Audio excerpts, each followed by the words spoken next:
और ये चांस था कि मैं खुद को प्रूव कर पाऊँ, या मैं जितना सोच सकती थी एटलीस्ट उतना अपने पे कर पाऊँ बेटर। का मटेरियल जो रियल एग्ज़ाम का प्रेशर फील कराता हो। जैसे आप बच्चों से पूछेंगे, जो हमारा AITS था, आकाश, ये बेटी आज हमारी नज़रों में टॉपर है। वो क्यों है पता है? वो इतना मेहनत करती थी, हम देखते देखते थक जाते थे। डॉक्टर जनाब, क्या पता कब सक्सेस का दरवाज़ा खुल जाए और सक्सेस आपके कदम चूमे। पढ़ाई करते रहिए और अच्छे नंबर। नमस्कार, सत श्री अकाल, आदाब। आप देख रहे हैं द जनता तंत्र। मैं हूं आपका दोस्त, आपका होस्ट अतुल, विनय जी के साथ। तो हम आकाश कोचिंग इंस्टीट्यूट है जहां तैयारी कराते, वहीं पर आ गए हैं। अब जो विद्यार्थी जिन्होंने ये परीक्षा उत्तीर्ण की है, उनसे आप लोगों के क्या प्रश्न है, कमेंट बॉक्स आप लोगों के लिए खुला। वीडियो फेसबुक इंस्टा पे देख रहे हैं तो फॉलो करना ना भूलें, और यूट्यूब पर देख रहे हैं तो चैनल को सब्सक्राइब करें। आप लोगों का वक्त ज़्यादा ना लेते हुए, तो जो लोगों ने, जिन विद्यार्थियों ने सिलेक्शन अपना लिया है, जो पास हुए हैं, आगे जाके जो डॉक्टर बनेंगे, तो उनसे बात करेंगे कि सबसे पहले आपको कैसा लग रहा है भाई? सर बहुत अच्छा लग रहा है। अच्छा तो लग रहा होगा। साथ में पहले मेरा एक क्वेश्चन, नाम बता दीजिए क्योंकि दर्शक आपका नाम नहीं जानते। सर मेरा नाम तेजस तोमर। तेजस जी, तैयारी करने के दौरान क्या क्या दिक्कतें आई? सर दिक्कतें, बैकलॉग, मन ना लगना, क्वेश्चन ना बनना, बहुत दिक्कतें आती हैं सर। इनके झेलने के लिए, इनको क्या मूव ऑन होने के लिए इनसे क्या ट्रिक यूज़ की? तो ट्रिक ये है, टीचर्स के पास जाइए, डाउट्स पूछिए, झिझकिए मत, और बैकलॉग ना ही बनने दें सबसे पहले। तो ठीक है, अगर बैकलॉग ना बनने दें और अपनी तैयारी निरंतर करती है। लावनिया से जानूँगा, लावनिया, जब आपने अपना रिज़ल्ट देखा कि नीट परीक्षा 2026 में आप पास हो गई हैं, तो क्या रिएक्शन था आपका? बहुत अच्छा लगा कि जितनी भी साल भर की स्ट्रगल्स थी वो सब थी, वो सब कुछ मतलब कि वर्थ इट रहा सब कुछ, तो बहुत अच्छा मैं लगा। दोनों लोगों से एक क्वेश्चन और जानना चाहूँगा। अभी नीट का एग्ज़ाम हुआ था, किन्हीं कारणवश किसी लूप होल के तहत पेपर लीक हो गए, तो क्या रिएक्शन चला था दिमाग में उस टाइम? एक तरीके से वो उसको दो तरीके से देख सकते हैं कि अगर आपके मार्क्स बहुत अच्छे हैं तो मतलब दोबारा ये डाउट रहता है कि आप दोबारा अच्छा उतना स्कोर कर सकते हो कि नहीं। मेरे लिए ये था कि जितने मैंने सोचे थे मैंने उतना अच्छा परफॉर्म नहीं कर पाया था नीट में, तो मैं पर्सनली तो खुश थी कि मुझे अच्छा हुआ लीक हो गया, मुझे एक और चांस मिल जाएगा और अच्छी तैयारी करने का। नहीं, वैसे में नहीं, पर हाँ एक तरीके से बाकी लोगों के लिए, बहुत लोगों के लिए बुरा भी था ये, उन लोगों के लिए तो फिर मैं क्या ही बोलूँ, पर अपने लिए पर्सनली मेरे लिए एक और ये चांस था कि मैं खुद को प्रूव कर पाऊँ, या मैं जितना सोच सकती थी एटलीस्ट उतना अपने पे कर पाऊँ बेटर। आपका क्या रिएक्शन, आपका क्या ओपिनियन है इस बात पे? मैं तो खुश ही था क्योंकि मेरे कम थे नंबर, और मैंने इसमें, मुझे पता चला मेरी कमी क्या थी। मेरी कमी थी क्वेश्चन प्रैक्टिस, तो मैंने रिवीजन की जगह इस एक महीने में क्वेश्चन प्रैक्टिस किया खूब, तो मैं तो खुश था इससे। तो अब जो यहाँ पे स्टूडेंट हैं उनसे भी जानेंगे कि उनके क्या डाउट है। तो भैया सबसे पहले बच्चियों से जानेंगे कि उनके क्या डाउट हैं इन लोगों से, या मतलब पढ़ाई करने के दौरान किन किन चीज़ों की आवश्यकता पड़ती है। मैं नीट के बारे में ज़्यादा नहीं जानता हूँ, लेकिन जो तैयारी कर रहे हैं वो भली भांति परिचित होंगे कि कैसे क्वेश्चन पेपर आएंगे या कैसे उनसे बचा जा सकता है, और किन क्वेश्चन को छोड़ना चाहिए, किन क्वेश्चन को पकड़ना चाहिए। क्या क्वेश्चन है आपका? रिवीजन कैसे करें, मतलब जो पहले का भूल जाते हैं तो? बेसिकली दो तरीके से लोग करते हैं। स्टार्टिंग में जो बिगिनर रहते हैं उनका ये रहता है, जो पहले पढ़ा 2-3 हफ्ते बाद रिवीजन करने हैं, 3-4 घंटे सिर्फ जो आपने पहले पढ़ा वही रिवीजन करते रहे, तो वो एक तरीके से रिवीजन नहीं है। आपने वो चैप्टर दोबारा पढ़ लिया है स्टार्टिंग से, जैसा एक बिगिनर पढ़ता है जिसको बिल्कुल भी नहीं आता होता। रिवीजन का एक तरीके से तरीका ये है, जब आप उसको पहली बार पढ़ो, दूसरी बार उसको जितना, मतलब अब रिवीजन के तरीका बेस्ट ये रहता है, आप 10-15 क्वेश्चन लो। अब वो, अब जैसे आपके मॉड्यूल्स हैं आपके पास, वही मॉड्यूल मैंने भी लगाया है, मैंने कोई और बुक्स यूज़ नहीं करी जो आप लोग डिस्कस कर रहे थे। तो उसमें सेक्शन ए रहता है, सेक्शन बी रहता है, सेक्शन सी PYQ रहता है। सेक्शन ए में बहुत ज़्यादातर इजी सवाल रहते हैं जो मन बनाने के लिए होते हैं कि वो बन जाएंगे, ताकि आपका आगे के लिए थोड़ा बहुत बना रहे जितना भी कॉन्फिडेंस है। सेक्शन बी ज़्यादातर डिफरेंस रहता है, मतलब डिफ़िकल्ट भी रहता है, क्योंकि आपको उसमें मेंशन नहीं होता, पर वो JEE मेंस के PYQ रहते हैं। अगर वहाँ पे मेंशन होगा, आपका पहले से ही मोरल डाउन हो जाएगा, आप ये बोल दोगे तो JEE मेंस का है, ये मैं कहाँ ही कर पाऊँगी या कर पाऊँगा। तो ज़्यादातर आप बेस्ट ये है, अगर आप पहली बार रिवीजन कर रहे हो तो सेक्शन ए पे जाओ, पूरा सेक्शन ए लगा दो, मैक्स टू मैक्स उसमें 40-50 मैक्सिमम रहते हैं, वो कर लो। अगर आप दूसरी तीसरी बार कर रहे हो तो सेक्शन बी आधा, या फिर सेक्शन बी ज़्यादातर वो डिफ़िकल्ट रहता है, तो उसके 20-25 सवाल निकालो। 20-25 सवाल में तुमको पता चल जाएगा कि कौन सा टॉपिक जस्ट थोड़ा सा हल्का सा याद होके रह गया, वरना मेरा ये सवाल सही हो जाता। कुछ सिली मिस्टेक्स होंगी, पॉइंट का अंतर रह गया, आपने कोई अब मतलब कहते हैं ज़्यादातर सब में आंसर्स में अप्रॉक्सीमेट लेना है कि नहीं, वो डिफरेंस रह गया, तो वहाँ पे आपको पता चलता रहेगा आपकी सिली मिस्टेक्स कॉमनली क्या हैं, आपको कौन सा एक टॉपिक या एक लाइन वो याद नहीं आई। बेसिकली आप जो रिवीजन करने जाते हो आप पूरा नहीं भूले होते हो, आप बस पॉइंट की की लाइन भूले होते हो।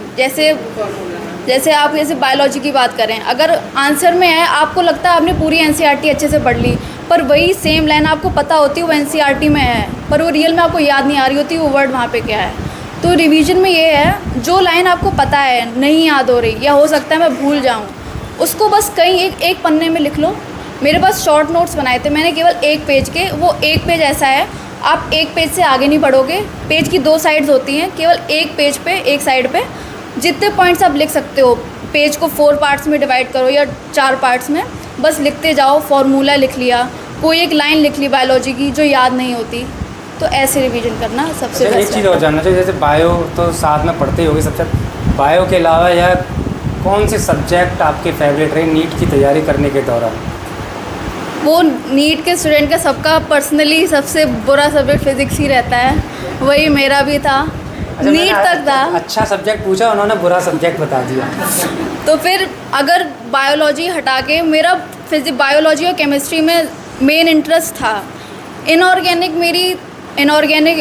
और फिज़िकल तो थोड़ा बहुत कर लेती थी, फिजिकल में क्योंकि टीचर अच्छे थे, पर जब ऑर्गेनिक आई तो टीचर जैसे वो पढ़ा रहे थे वो अपनी तरफ से बेस्ट दे रहे थे, पर वो कभी टीचर से कभी वाइब मैच नहीं होती ना, वही मेरी भी नहीं हुई। तो फिर तब एंड के 3 महीने में तब से फिर डीपी सर आए थे जो तुम लोग को पढ़ाते हैं। नीट की परीक्षा निकालने के लिए एक नॉर्मल विद्यार्थी को कितने घंटे पढ़ना चाहिए? मैक्सिमम तो अगर ऑनलाइन देखो तो 10-12 घंटे बोलते हैं, पर वो ऐसा कभी नहीं होता और कोई भी नहीं कर सकता, और डेली बेसिस पे तो इम्पॉसिबल है। आपने कितने घंटे तैयारी की थी? अगर डेली बेसिस में अगर अप्रॉक्स या एवरेज माने तो 5-6 घंटे, और वो 5-6 घंटे आपके निकलने चाहिए। कभी कभार आप बैठ जाते हो 7-8 घंटे, पर वो निकलते नहीं हैं उतने, और वो निकलना ज़रूरी है। मतलब आप जैसे अगर आप 7-8 घंटे बैठोगे बिना दिमाग अपना इधर उधर करे, तब आपके जाके 5-6 घंटे उसका मेन निकलेगा। तो फिर आपसे जानना चाहूँगा, आप कितने घंटे पढ़ाई किया करते थे? क्लासेस को हटा के तो 5-6 घंटे, जो 10-12 क्लासेस 6 घंटे की होती थी, जो 10-12 घंटे बच्चे बताते हो क्लासेस को मिला के ही होता है मोस्टली। 16 घंटे कोई नहीं पढ़ सकता दिन में। 16 घंटे पढ़ने के बाद बोर नहीं होते थे कि बहुत पढ़ लिया यार, अब तो ब्रेक लेना चाहिए? होते थे सर। अब फेसबुक, इंस्टा, इतनी महंगाई में ये सारी चीज़ें हैं, यूट्यूब हैं, कई वेब सीरीज़ वाले प्लेटफॉर्म हैं, OTT प्लेटफॉर्म जिनको कहते हैं वो हैं, ऐसे में खुद को कैसे बचा पाते थे? सेल्फ़ कंट्रोल होना तो बहुत ज़रूरी है। या फ़ोन ही नहीं रखते थे? नहीं, फ़ोन था, कभी कभार चलाते भी थे, पर सेल्फ़ कंट्रोल होना चाहिए। किस तरह सेल्फ कंट्रोल करने के लिए क्या करते हैं? क्योंकि बहुत सारे स्टूडेंट ये वीडियो भी देख रहे हैं और यहाँ सुन भी रहे हैं, तो इन चीज़ों से, सोशल मीडिया प्लेटफॉर्म से कैसे खुद को दूर करें और पढ़ाई पे फोकस कर पाएँ? बेस्ट तो है ना चलाओ, कुछ टाइम के लिए छोड़ दो, दिसंबर तक चला रहे हो फिर छोड़ दो। बाकी ऐप्स आते हैं तुम्हें ब्लॉक करने के लिए, जो भी तुम्हारा डिस्ट्रैक्शन है वो सब। लगभग कितने समय से आप लोग तैयारी कर रहे थे? मैंने 11th-12th में करी, पर इतने सही से नहीं की थी। मैं ड्रॉप ईयर में ही तैयारी करी अपनी अच्छे तरीके से। 11th-12th मतलब 12th के बाद हम ये नीट की परीक्षा दे सकते हैं? हाँ, 12th पास आउट ही दे सकता है। जो बच्चे ये वीडियो देख रहे हैं, जो एग्ज़ाम देंगे आने वाले समय में नीट की परीक्षा का, उनके लिए कोई टिप देना चाहेंगे? कंसिस्टेंट रहो और बैकलॉग ना बनने दो, ये 2 चीज़ें हैं। आप क्या टिप देना चाहेंगी लावण्या? मेरी ऐसे पर्सनली टिप तो यही है कि मेनली पढ़ाई से हटके जो कामनेस होती है पेपर को देते टाइम, वो बहुत मेन है कि उसको प्रैक्टिस करो कि आप पेपर के टाइम हड़बड़ाओ नहीं, कि वो आप कैसे मतलब उस टाइम बैलेंस कर पाओ, वरना वो अगर वो बिगड़ा तो फिर बहुत ज़्यादा प्रॉब्लम हो जाती है। और फिर आप किसी बच्चे से ऐसे पूछ नहीं सकते कि उसकी बेस्ट वो क्या थी, कि उसने कैसे पढ़ा। आप अपना एक यूनिक तरीका निकालो, क्योंकि सबका अलग अलग तरीका रहता है और वही बेस्ट रहता है, क्योंकि वो ज़रूरी नहीं है वो किसी जो सेकंड पर्सन है उसके लिए वो काम करे। तो अपने लिए अपना कोई यूनिक तरीका निकालो जो तुमको अच्छा लगता हो, वो तुम्हारे लिए वर्क करता हो। सर को बुलाना चाहूँगा। सर 2 मिनट के लिए आइए हमारे साथ, स्क्रीन शेयर करिए। और जब आपने देखा कि बच्चों ने ये रिज़ल्ट में पास हो गए हैं, इतने अच्छे नंबर लेके आए हैं, ये उत्तीर्ण हो गए हैं, तो क्या रिएक्शन था सर आपका? बहुत अच्छा लगा, बच्चों का सिलेक्शन हुआ, गवर्नमेंट मेडिकल कॉलेज मिलेगा इनको। और ऐसे कहें तो ये दरअसल जो रीनीट हुआ आपका, वो रीनीट इन बच्चों के लिए ही था स्पेशली, क्योंकि इससे पहले बच्चे डीमोटिवेटेड थे, थोड़ी प्रिपरेशन में वीकनेस थी थोड़ी बहुत, लेकिन उसके बाद ये लोग एक तरह से एक्सपोनेंशियली ग्रोथ किए हैं। मतलब जब रीनीट हुआ इनका, उसके बीच में जो 30-40 दिन 42 दिन जो भी इनको मिला, इसमें हमको लगता है ये लोग अपना मैक्सिमम दिए, जो भी मैक्सिमम एक बच्चा दे सकता है वो इन्होंने दिया अपना, और बहुत अच्छा इम्प्रूवमेंट किया। मतलब अगर जो बच्चे वीडियो देख रहे हैं उन्हें आकाश इंस्टीट्यूट आकर क्या बेनिफिट मिलेंगे देखिए नीट आकाश की परीक्षा देने के लिए? देखिए क्या है कि आकाश इंस्टीट्यूट जो है एक वेल ऑर्गेनाइज इंस्टीट्यूशन है। अगर आपको नीट के लिए या जेई के लिए प्रिपेयर करना हो तो दरअसल क्या होता है कि एक सिस्टम में बच्चे को क्वेश्चन कौन सा बनाना है, बच्चे को प्रॉब्लम कहाँ से प्रैक्टिस करनी है, बच्चे को डाउट डिस्कशन कैसे करना है, मतलब ऐसे सीक्वेंस में प्रॉब्लम्स आते हैं जो बच्चों को चाहिए होते हैं। जैसे बच्चे ने एक टॉपिक पढ़ा, अब उस टॉपिक पे बच्चे को प्रॉब्लम बनाने हैं, तो उस पे बच्चे को प्रॉपर ऐसा मटेरियल चाहिए जो नीट के पेपर से मैच करता हो। सिर्फ मटेरियल नहीं चाहिए, मटेरियल तो बहुत सारे हैं, ऐसा मटेरियल जो रियल एग्ज़ाम का प्रेशर फील कराता हो। जैसे आप बच्चों से पूछेंगे, जो हमारा AITS था आकाश का, याद है आप लोगों को? तो क्या वो पेपर का जो प्रेशर था वो रियल प्रेशर होता था कि नहीं होता था? उससे ज़्यादा ही होता है। उससे ज़्यादा होता था। मतलब हमारे वहाँ जो बच्चों की ट्रेनिंग है वो रियल नीट के पेपर से अच्छी ट्रेनिंग होती है। बच्चे पहले से उनको पता होता है किस तरह से पेपर देना है, पेपर में कैसे काम रहना है, कैसे क्वेश्चंस को अटेम्प्ट करना है। बच्चों को हम लोग स्ट्रेटजी भी बताते हैं किस तरह से क्वेश्चंस अटेम्प्ट करने हैं। अच्छा, किसको करना है ये तो सबको पता होता है, कौन से क्वेश्चन छोड़ने हैं ये पूरे साल सिखाते हैं हम लोग। जैसे क्वेश्चन कोई बहुत लेंदी है, 5 मिनट का सलूशन है उसका, बच्चे को पता है, वो क्लास में करके गया कि 5 मिनट में सॉल्व होगा, तो हम लोग बोलते हैं बेटा इस क्वेश्चन को स्किप कर दो, क्योंकि यहाँ 180 क्वेश्चंस हैं, 3 घंटे का टाइम है। ऐसे अगर 4-5 क्वेश्चन खुद छोड़ दिए तब तो सिलेक्शन आसानी से हो जाएगा। फिर मतलब एग्जामिनर जानबूझकर ये ट्रिक छोड़ता है कि लॉन्ग क्वेश्चन दे दो, ये उसमें फंसे रहे। हाँ, ये उन बच्चों के लिए जिन्होंने प्रॉपर मतलब प्रैक्टिस तो की, प्रॉपर प्रैक्टिस नहीं की, किसको करना। जैसे हम लोग क्रिकेट खेलते हैं ना, सारी बाल आप हिट नहीं कर सकते हैं, कुछ बाल छोड़ना पड़ता है, वैसे ही पेपर की तैयारी है। शॉट खेलने जाओगे तो आउट भी हो जाओगे। तो ऐसे क्वेश्चंस हमको छोड़ने पड़ते हैं जो हमको परेशान करेंगे या टाइम ले लेंगे। तो बाकी बच्चों से सीख, बाकी आपके मैनपुरी के बच्चे या जो भी बच्चे देख रहे हैं सुन रहे हैं, और ये सीख ले सकते हैं कि हारने के बाद बाजी जीती जा सकती है, जैसा इन लोगों ने किया। नीट में ये सेलेक्ट होते होते रह गए थे, लेकिन री नीट में इन्होंने बहुत अच्छा परफॉर्मेंस किया। तो हर समय हर परिस्थिति लोगों के लिए अलग अलग होती है, बाकी लोगों का नहीं पता। इन बच्चों के लिए री नीट एक वरदान साबित हुआ। क्यों बेटा? बहुत बढ़िया हुआ, मतलब पूरा 1 साल बच गया इन बच्चों का, 1 महीना दे के सिर्फ। तो बच्चों का भी ओपिनियन हो गया, गुरुजी का भी हो गया, साथ में जो पेरेंट्स हैं उनसे भी जानना चाहूँगा कि उन्हें कैसा महसूस हो रहा है जब उन्होंने अपने बच्चे का नीट परीक्षा में रिज़ल्ट देखा कि वो पास हो गए हैं। क्या रिएक्शन था सर? सर सबसे पहले आप सभी का बहुत बहुत धन्यवाद जो इस तरह का आज कार्यक्रम रखा गया है, और ये बोलने के लिए हमने इच्छा जाहिर इसलिए की, हो सकता बच्चों को इससे मोटिवेशन मिले। जैसे ये मेरी बेटी लावण्या सिंह है, और जब इसके पास जैसे आज तक फ़ोन नहीं है, और जब ये मुझसे इसने ये कहा था कि हम फ़ोन ले लो बेटा, तुम स्कूल जाती हो, तो इसने ये कहा था कि पापा हमें फ़ोन नहीं चाहिए। जब हम मतलब जो इंटर में 90% नंबर अगर लाएं तो मुझे टैबलेट चाहिए, तो वो भी एप्पल का चाहिए। हमने कहा बहुत अच्छी बात है, इतनी बड़ी बात कह रही है, और वो भी टारगेट रख रही है 90%, और एक्यूरेट इसके 90% आए, और इसे हमने एप्पल का टैबलेट दिया। उसके बाद जब यहाँ पे ये कोचिंग करने के लिए आने लगी तो मैंने कहा बेटा तुम फ़ोन ले लो, कि पापा हमें फ़ोन नहीं चाहिए अभी, हमें फ़ोन तब चाहिए जब मेरा नीट में सिलेक्शन हो जाए, और वो भी हमें एप्पल का चाहिए। मैं सच बता रहा हूँ। तो मेरे ख्याल से ये सीख आप लोगों को भी मिल सकती है, और ये बहुत बड़ी शिक्षा भी हो सकती है। अक्सर बच्चे ये कहते हैं कि फ़ोन बहुत ज़रूरी है, मेरी बेटी के पास फ़ोन नहीं है अभी तक। थैंक यू सर, हम यही कहेंगे। लेकिन अब तो हो जाएगा। हाँ हाँ, रिजल्ट आ गया है, अब हम पास हो एप्पल गए। का लेके देंगे तो मैं तो इसका सर से हाँ। ये कह रहा हूँ कि आज आप बेटा घर जब जाना कि जब यहाँ से रास्ता मैं जो दुकान पड़े सबसे पहले वहीं पापा को रोक देना। नहीं नहीं पापा, जो पहले ये इसने फोन- कहा तो बेटा आप सभी लोगों को मेरे ख्याल से इससे कुछ सीख मिलेगी, इसीलिए हमने थोड़ा बोलना उचित समझा।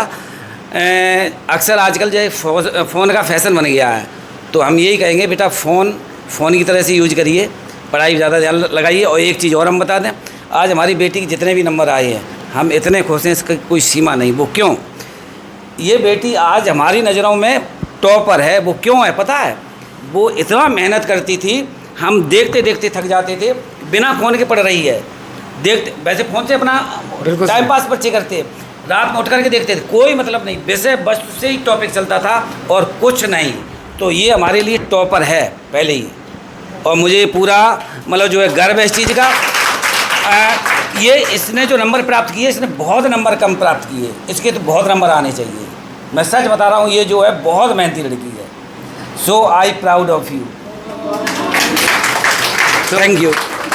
तो सभी लोग जो वीडियो देख रहे हैं, तो भैया आप लोग भी अपने पेरेंट्स को इसी तरीके से ब्लैकमेल कर सकते हैं और अपनी सक्सेस के लिए आप रिवॉर्ड में कई गिफ्ट ले सकते हैं। और साथ में वीडियो ख़त्म होने से पहले और जो लोग वीडियो देख रहे हैं या यहाँ मुझे जो सुन रहे हैं, उन लोगों से मैं एक दोहा सुनाना चाहूँगा। मुझे मेरे गुरु ने ये दोहा बताया था और सिखाया था, मतलब भी समझाया था, लेकिन उसको डिकोड करने मुझे बहुत समय लग गया। अब जाके उस दोहे की अहमियत समझ पाया हूँ। तो आप लोगों को बता रहा हूँ, चाहे तो लिख लो या याद कर लो या वीडियो फिर से देख लेना, उसमें आपको मिल जाएगा। ब्रह्मा से कुछ लिखा भाग्य में, मनुष्य नहीं कुछ लाया है, अपना सुख उसने अपने भुजबल से पाया है। तो इंतज़ार करते रहिए दरवाजे पे खड़े होकर जनाब, क्या पता कब सक्सेस का दरवाज़ा खुल जाए और सक्सेस आपके कदम चूमे। पढ़ाई करते रहिए और अच्छे नंबर लेके आते रहिए और मुझे इंटरव्यू देते रहिए। वीडियो फेसबुक इंस्टा पे देख रहे हैं तो फॉलो करें, यूट्यूब पर देख रहे हैं तो चैनल को सब्सक्राइब करें। जुड़े रहिए मेरे साथ, मैं अतुल, विनय जी के साथ, द जनता तन। जय हिंद, जय भारत।